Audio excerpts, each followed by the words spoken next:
আগামীকাল একদিকে যেমন মুখ্যমন্ত্রী কালীপুরে আসছেন, আবার একই সঙ্গে কালকে কিন্তু পরীক্ষাও আছে। নেতাজি মহাবিদ্যালয়ে যে পরীক্ষা আছে এর জন্য আপনাদের কাছ থেকে বেশ কিছু বাসের নাকি ব্যবস্থা করা হয়েছে, যে তারা গিয়ে বিভিন্ন রুট থেকে গিয়ে ছাত্রছাত্রীদের নিয়ে আসবে, নির্দিষ্ট সময়ে কলেজে পৌঁছে দেবে এবং তারপর আবার নিয়েও যাবে।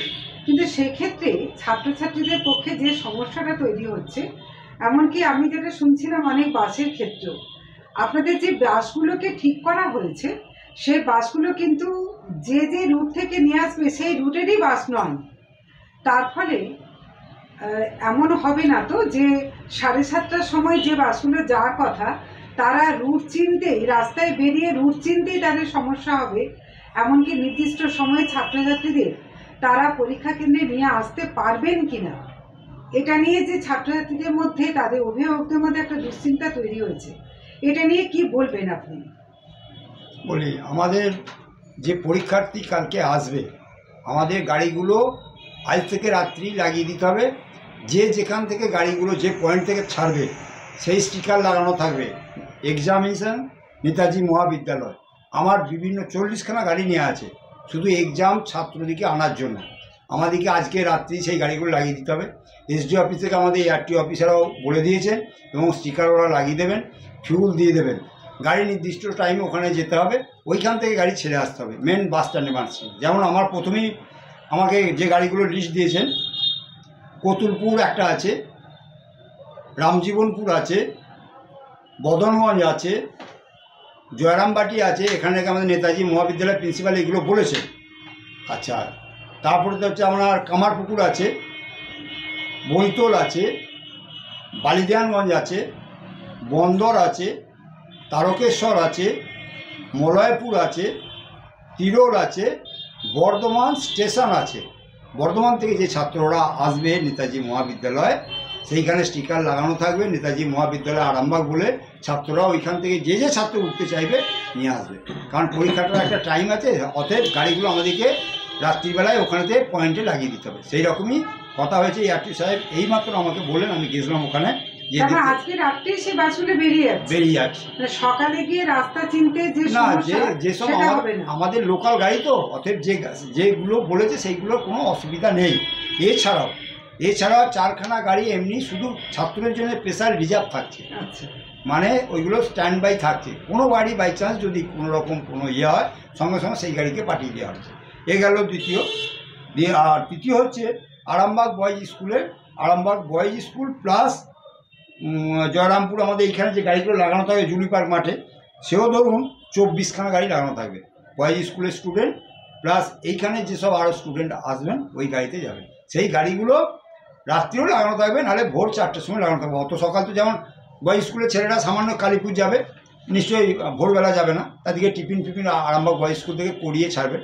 অতএব গাড়িগুলো ওখানে রাখবার জায়গা নেই। ওনারা বলছেন, হেডমাস্টার সাহেব বলেছেন নাকি বয়েজ স্কুলে গাড়ি ঢুকবে। যে গাড়িগুলো আমাদের দেওয়া আছে বড় গাড়ি, যেমন সৌমেনবাবুরও গাড়ি ওখানে পোস্টিং হবে, সেই গাড়ি যদি ঢুকতে না পারে তাহলে গাড়িগুলো রাখতে হবে কোথায়? হয় আমার আরামবাগ বাস স্ট্যান্ডে, নাহলে নতুন বাস স্ট্যান্ডে রাখতে হবে। না, যেটি স্কুলে বলছেন তাদেরকে তো মাঠে নিয়ে আসার জন্য। হ্যাঁ, মাঠে নিয়ে আসার জন্য।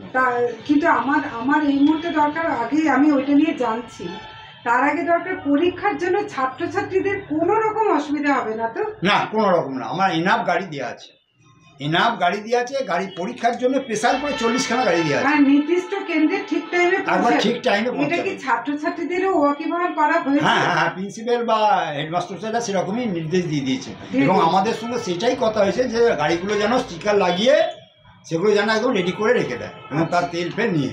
আচ্ছা, এইটাই। পরীক্ষা দেওয়ার জন্য অভিভাবকদের কোনো দুশ্চিন্তার কারণ নেই? কোনো কারণ নেই। কারণ রাস্তায় যেখানেই প্যাসেঞ্জার থাকুক, পরীক্ষার্থী থাকুক, হাত বাড়ালি সেরকমই আমাদের স্টাফেদের বলা আছে যেন তুলে নেয়। আচ্ছা, সেরকমই নির্দেশ দেওয়া আছে। সেটাই বলছিলাম যে সবাই তো নির্দিষ্ট কেন্দ্রে পৌঁছতেই পারবে এমন নয়, কিন্তু অন রোড তাদেরকে তুলে নেওয়া হবে। আচ্ছা, এবং একটা টাইমে আছে, সেই টাইমের মধ্যে পরীক্ষার্থীকে আসতে হবে, যাতে সেই টাইমের মধ্যে কেউ যদি লেট করে বেরো বাকি পরীক্ষার্থীগুলো শেষকালে এসে ইয়েতে পৌঁছতে পারবে না, সেটা যেন না হয়। টাইম আমাদেরকে এখানে দেওয়া নেই, কিন্তু আমাদের গাড়ি যেগুলো বলা আছে 7:30-এর মধ্যে মানে গাড়িগুলোকে লাগিয়ে দিতে হবে। না, আমাদের গাড়ি লেগে যাবে। আমরা রাত্রিবেলা যেসব গাড়ি লোকাল, এখানে তো লোকাল ধরুন আমি কতুলপুর, এখান থেকে 28 কিলোমিটার রাস্তা, আমার 4টে ছাড়লে 4:30 পৌঁছে যাবে, বুঝতে পারলেন? তবু আমরা রাত্রিবেলা কেন তেল আর স্টিকার দিয়ে ছেড়ে দিচ্ছি, তার কারণ হচ্ছে কি ওরা ওইটা নিয়ে রেডি করে দাঁড়িয়ে থাকবে বাস স্ট্যান্ডে।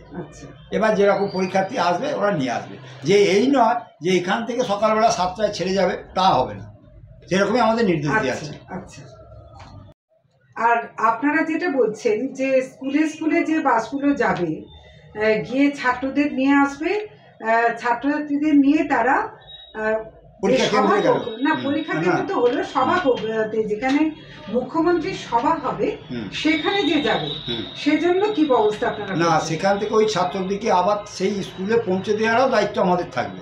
আচ্ছা, সেই রকমই কথাবার্তা হয়েছে, কিন্তু ওই সময় নাকি যেখানটা সভা হবে সেখানে পার্কিংয়ের নো পার্কিং জোন করে দিচ্ছে, গাড়িটা ভেতরে ঢুকতে পারবে না। আচ্ছা, কারণ যেগুলো গোঘাটের দিক থেকে আসবে সেগুলো আমরা গোঘাটের ওপাশে থেকে যাবে, যেখানে ট্রেন্ড হচ্ছে, তার মানে আপনার ওই না না, যেটা আরামবাগের লাস্ট বর্ডার, ওই ধার থেকে গাড়িগুলো থেকে যাবে, ভেলা দিঘি ওই ধার থেকে গাড়িগুলো থাকবে, ওরা আসতে পারবে না।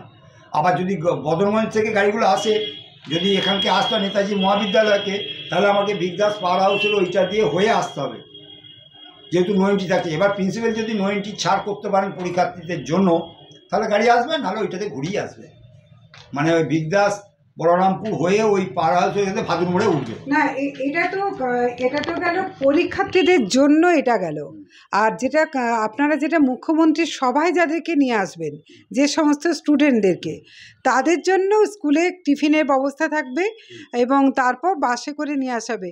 তারা কোথায়, যেমন ধরুন বয়েজ স্কুল বা গার্লস স্কুল, তাদেরকে কোথায় নামানো হবে? আমরা আবার যেটা পয়েন্টে নামিয়ে দেবো, যেমন ধরুন বয়েজ স্কুলের মাঠে যদি গাড়ি ঢোকে, তাহলে বয়েজ স্কুলের মাঠে ঢুকিয়ে দেবো। আর যদি বলেন যে না, জুবলি পার্কের মাঠে, যেমন গার্লস স্কুল আছে, জুবলি পার্কের মাঠে গাড়িগুলো থাকবে, তাহলে জুবলি পার্কের মাঠে সুবিধা হবে। বাকিটা তারা স্টুডেন্টরা হেঁটেই যাবে সভা কেন্দ্র পর্যন্ত?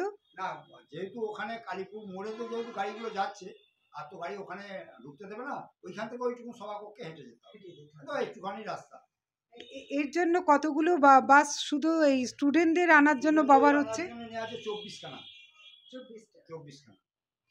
24টা হচ্ছে এখানকার কি সমস্ত স্কুলকেই বলা হয়েছে? হ্যাঁ, ওইটা আমার ঠিক জানা নেই, কিন্তু আমাকে যেটা বলেছে স্টুডেন্টদের জন্য 24খানা গাড়ি, আরামবাগ বয়েজে 10খানা, আর 12খানা হচ্ছে জুবলি পার্কের মাঠে। আচ্ছা, বৈদ্যনাথবাবু তো এটা বলছেন, সৌমেনবাবু দেখুন, যে আপনারা যেহেতু একই সাথে রুটেও বাস চালান, বৈদ্যনাথবাবুই বা কি সৌমেনবাবু দুজনেই, তো এখানে এই যে প্রায়ই সভা মিটিং মিছিলের জন্য বাসগুলো যাচ্ছে এবং বন্ধের চেহারা নিচ্ছে, আজকে হয়তো আপনাদের লোকাল বাস চলছে, কিন্তু এসবিএসটিসি আজ থেকেই উধাও প্রায়, মানুষ তো হয়রানির শিকার হচ্ছে। এটা নিয়ে কি বলবেন, যে এটা আদৌ কতটা সমর্থনযোগ্য? দেখুন, এসবিএসটিসির ব্যাপারটা আমরা বলতে পারবো না, তার কারণ ওটা সরকারি ব্যাপার সম্পূর্ণ। আমরা পাবলিক বাসের যে ব্যাপারটা বলছি, লোকাল বাসের সেক্রেটারি এখন আমার কাছে উনি বসে আছেন, এবং এক্সপ্রেসের যে বাসের ব্যাপারটা আপনাকে বলি, এক্সপ্রেস বাস কিন্তু রাস্তায় পর্যাপ্ত পরিমাণে আজকে আছে, ঠিক আছে? আজকে কোনোরকম কিছু সমস্যা কিছু নেই, আমার নিজের গাড়িও সমস্ত গাড়ি রুটে আছে, এবং আদার্স সব মালিকদের আমাদের যে সমস্ত গাড়ি চলে, সমস্ত গাড়ি কিন্তু সকাল থেকে যথারীতি নির্দিষ্ট টাইমে চলাচল করছে। কিন্তু আগামীকালের ব্যাপারটা বলি, আগামীকাল যেহেতু সিএম এর সভা আছে, সেই হিসাবে সমস্ত গাড়ি আমরা ব্লক স্তরে বিভিন্ন জায়গায়, গোঘাট 1, গোঘাট 2, আপনার আরামবাগ 1, সমস্ত জায়গাতেই দেওয়া আছে। কালকে একটু তো সমস্যা হবে। হ্যাঁ, সেই দিক থেকেই বলছি, যে যেমন সভাস্থলে লোক ভরানোর একটা বিষয় শাসক দল দেখছে, বাসগুলো তুলে নিচ্ছে, কিন্তু সাধারণ যে সমস্ত মানুষ, যাদের আরও কিছু ব্যক্তিগত প্রয়োজনও থাকে, অনেক গুরুত্বপূর্ণ প্রয়োজন, হসপিটালে যাওয়া থেকে আরম্ভ করে কালকে কোর্টেও কারোর কেসের দিন থাকতে পারে, সেক্ষেত্রে তো তাদের চরম হয়রানি হবে। সেক্ষেত্রে কি কিছু বাসও কি বাস স্ট্যান্ডে থাকবে না? কালকের পরিস্থিতি অনুযায়ী সমস্ত বাসই প্রায় তুলে নেওয়া হয়েছে, বেশিরভাগ বাসই তুলে নেওয়া হয়েছে, কিন্তু সেইভাবে প্রাইভেট অ্যারেঞ্জ করে আসতে হবে কালকের দিনটা। এটা তো অনেক আগে থেকেই ডিক্লেয়ার হয়ে গেছে। এখানে সাধারণ পাবলিককে একটু বুঝতে হবে যে কালকে বাসের উপর নির্ভর করে আসা যাবে না, নিজেদেরকে প্রাইভেট কিছু একটু যোগাযোগ করতে হবে কালকের ক্ষেত্রে, যেহেতু এটা সিএম এর প্রোগ্রামটা অনেক আগে থেকেই সিলেক্ট হয়ে আছে, ঘোষিত প্রোগ্রাম, সেখানে তো সেইভাবেই আসতে হবে। এছাড়া কিছু করণীয় নেই, আমাদেরও কিছু করণীয় নেই। আর সাধারণ পাবলিককে সেটা বুঝিয়ে আসতে হবে একটা দিনের জন্য। আচ্ছা, আমি যদিও সৌমেনবাবু বৈদ্যনাথবাবু বলেছি, তবুও আপনাদের পরিচয়টা একটু যদি বলেন। বৈদ্যনাথবাবু। আমি বৈদ্যনাথ নন্দী, আরামবাগ মহকুমা local bus mini bus association secretary, plus Arambagh Bardhaman bus owner association secretary, room number 21। আপনি? আমার নাম Soumen Goyen, Hooghly inter region express bus অ্যাসোসিয়েশনের অ্যাসিস্ট্যান্ট সেক্রেটারি।